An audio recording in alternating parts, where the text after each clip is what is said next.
Liam Carter wasn't expecting much that Thursday morning. A quiet breakfast, maybe some yard work before the Florida sun hit full blast. Instead, he got a letter. The envelope was stiff, the kind of paper that whispered pretension. Gold foil embossed the words Edgewater Lakes Homeowners Association. Liam's gut clenched the moment he saw it. He opened it slowly, as if the contents might explode. It nearly did, just not in the way he'd expected. Dear Mr. Carter, after review, it has been determined that your backyard structure, i.e., unauthorized swimming pool, violates the Edgewater Lakes HOA residential design guidelines. You are hereby instructed to remove said structure within 30 days or face daily fines as outlined in Section 14.3 of the Community Bylaws. He read it again, slower this time, the words grinding against his temples like gears stripped bare. Unauthorized. Remove. Fines. Liam lowered the letter and looked out at the pool in his backyard. The morning light played across the calm, blue surface. At the far end, a ramp sloped gently into the water, a custom installation built for veterans with mobility challenges. No toys, no diving board. Just a clean, therapeutic space designed with precision and purpose. That pool wasn't for recreation. It was for recovery. Every Tuesday and Thursday, 4 or 5 veterans, men and women with missing limbs, fractured spines, invisible scars, gathered in his yard for aquatic therapy.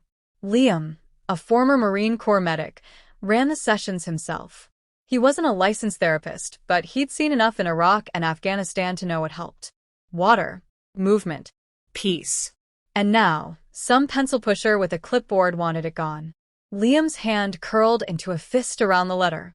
He thought about Jacob, who'd lost both legs in a roadside bombing and found relief in those gentle laps. About Karina, a former Army engineer who barely spoke after coming home, but smiled every time she floated weightlessly in that pool. He dropped the letter on the kitchen counter, like it was radioactive. His phone buzzed. Got it too. Marcus's voice crackled through the speaker. Former Army Ranger. Prosthetic leg. Sarcastic as hell. But not today. Yeah, Liam muttered. Just read it. What are you gonna do? Not tear it down, I'll tell you that. There was a pause. They're barking up the wrong damn tree. Liam looked at the framed photo on the wall, his unit, dusty and grinning in front of a bombed-out village in Helmand. He hadn't made it back whole, not really. None of them had. This pool was as much for him as it was for the others. Let them come, he said. I'm not folding. Later that day, he walked the perimeter of his backyard, checking the ramps, the hoist, the filtration system. Everything was up to code. He'd even gotten a permit from the county. What more did they want? He didn't have to wait long to find out.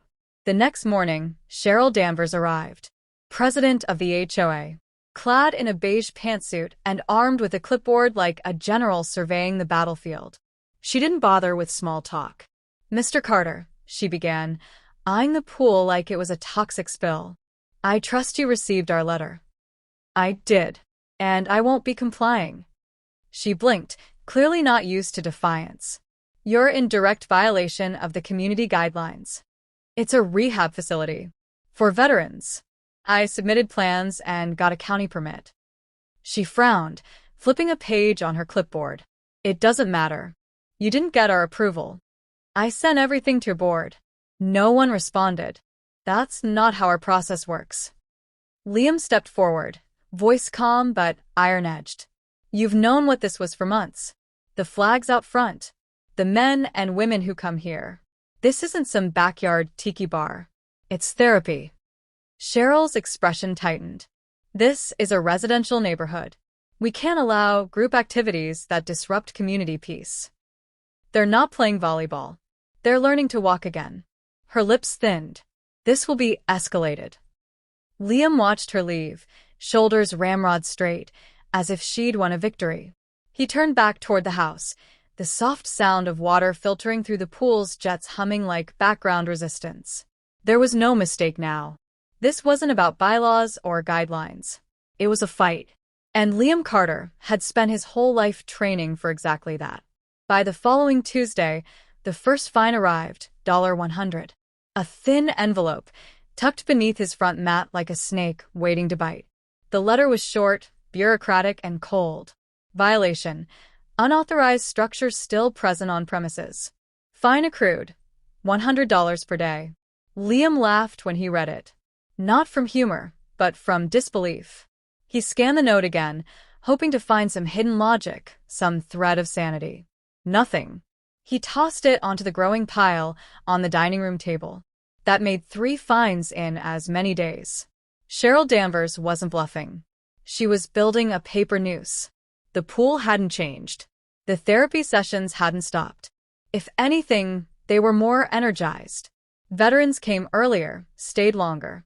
It was as if Cheryl's campaign had sparked something deeper in them. Pride. Defiance. Ownership. Feels like old times, Marcus said one morning, resting on the pool ramp, sunlight glinting off his carbon fiber leg. One stubborn officer ruining everyone's day. Liam smirked. Except this one's armed with spreadsheets. But beneath the humor, something dark stirred. The Edgewater Lakes HOA wasn't just enforcing a rule, they were escalating. Flyers began appearing on neighbors' doors. Anonymous, typed in all caps. Unlicensed medical activity happening in your neighborhood. Is your family safe? One neighbor, a young mother named Elise, came to Liam with tears in her eyes. They're telling people you're dangerous. That strangers are lurking near our kids. That you're exploiting veterans for donations. Liam's throat tightened. There are no donations. There's no money changing hands. I know, she said quickly. But people are scared. Cheryl's got them thinking this is some kind of scheme. It wasn't just fear. It was suspicion, something Liam had faced before in civilian life. People who smiled to his face, but flinched when they saw his VA plates. The world didn't know what to do with broken soldiers, especially when they didn't stay quiet. 2 nights later, it got physical. Liam awoke to a loud crack. He bolted up, heart hammering in his chest. Outside, the mailbox lay splintered, post torn clean out of the ground. In its place, someone had shoved a crude sign. This ain't a VA hospital. He didn't call the police. Not yet. He knew how that would go, a report, maybe a shrug, and a note that it could be kids. But he kept the sign, taped it to the inside of his garage door. A reminder. The next morning, Cheryl returned. Same beige pantsuit. Same clipboard. Same smug sense of superiority. I see the fines haven't been effective, she said, standing at the edge of the driveway like she owned it. They haven't, Liam replied evenly. I've submitted a formal complaint to the sheriff's office. You're operating a commercial enterprise in a residential zone. I'm not charging a dime. It's still unauthorized activity. He stepped closer, close enough to see the fine lines around her mouth, the way she recoiled from his steady gaze. These people fought for this country, he said quietly. Lost limbs. Friends. Families. This is the only place some of them can breathe without pills or nightmares. And you're worried about your view of the cul-de-sac. Her face twitched, but she held her ground. It's not personal. You show up here with a camera during therapy. You harass my guests. You spread lies. That's not policy enforcement. That's personal. She took a breath, recalibrating. You can appeal the fines, formally, through the next HOA board meeting. When, next month, you'll be allowed 5 minutes. Liam almost laughed. 5 minutes to explain years of service, trauma, and healing. She turned and walked away. But before she got into her golf cart, she looked over her shoulder. If you won't follow the rules, we'll take legal action. As the sputtering engine rolled down the street, Liam exhaled slowly. This wasn't just bureaucracy anymore. It was a full-blown campaign, a war of attrition. They wanted him gone. They wanted the pool drained, the ramp pulled out, the silence restored. But what Cheryl didn't understand, what she would never understand, was that Liam didn't bend under pressure.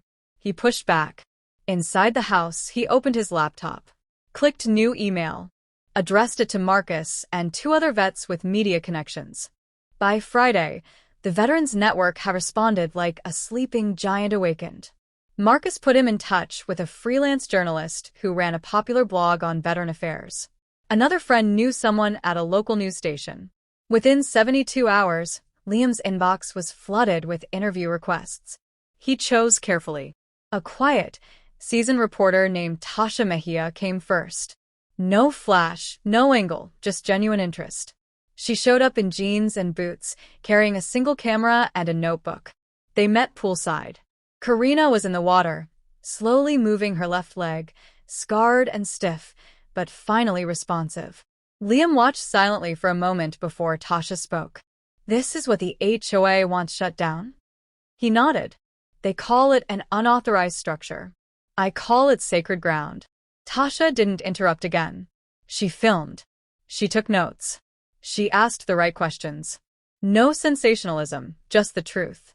3 days later, the story dropped online with the headline, "HOA targets veteran rehab pool in Florida neighborhood, community or control?" It went viral within hours. Comments poured in, thousands of them. Veterans, civilians, caregivers. All outraged. All offering support. "This is disgusting. Let these heroes heal." I hope the HOA gets sued into the Stone Age. Cheryl Danvers should be ashamed of herself. Liam didn't smile, but a fire lit behind his eyes. The tides were turning. That night, a local affiliate called. Then a national outlet. Then a primetime segment requested a full interview. By the following week, the pool was no longer just water and tile, it was a symbol. Liam stepped out one morning to find American flags lining his sidewalk, planted there by neighbors and total strangers. Someone left a cooler full of Gatorade for the therapy attendees. Others offered security cameras, pro bono legal help, even handmade signs.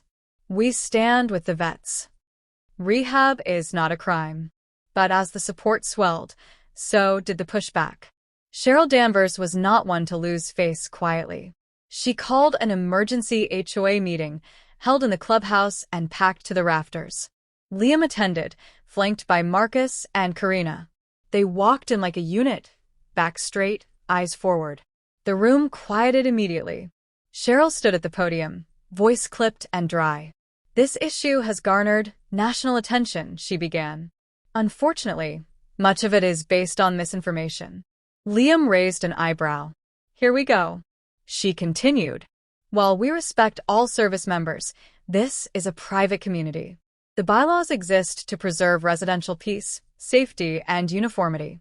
What Mr. Carter is running in his backyard is a recurring, unsanctioned gathering." "It's therapy," Marcus interrupted, his voice calm but thunderous. "You're not preserving peace. You're persecuting healing." Cheryl's jaw twitched, but she pressed on. "There are liability issues. Noise complaints. Parking violations." "You're lying," Karina said sharply. "There are never more than 5 of us. No one parks on the street. We're quiet.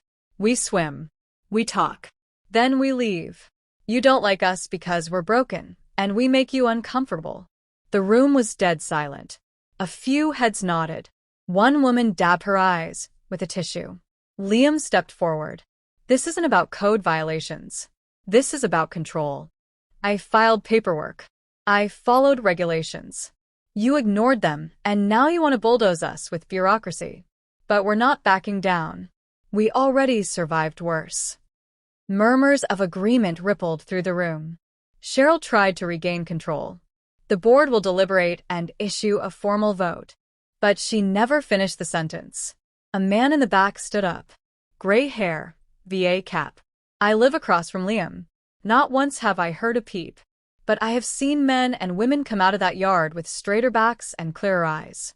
That pool did more for my son than a year of VA appointments." A woman next to him stood too. "My niece is a medic in the Army. I'd be proud if she came home to a place like this." One by one, neighbors rose. The vote never happened. Cheryl left early. Later that night, Liam stood beside the pool, floodlights casting soft reflections on the water. Karina sat beside him, towel wrapped tight. "You think this'll stop her?" she asked. He shook his head. "She's bruised, not broken." Karina smiled faintly. "Then we stay ready." Liam looked out at the pool, calm as glass. Beneath its surface, resilience stirred. The war wasn't over. but they had the high ground now. The morning after the meeting, Liam's phone rang before dawn. It wasn't Marcus. Not Karina. Not a journalist. It was the governor's office. A representative introduced himself with a crisp voice and measured tone. "Mr. Carter, I won't take much of your time. The governor has read about your situation. He'd like to extend his support and authorization for a state-level review of HOA overreach in cases involving veteran affairs." Liam leaned against the counter, momentarily speechless. "Wait, you're saying he's backing us?" "Officially. And publicly. Press conference at noon. We'd appreciate it if you attended." By noon, Liam stood at the Capitol steps beside the governor and 3 state senators, all flanked by American flags. The press swarmed the podium, flashes and microphones swaying in the breeze.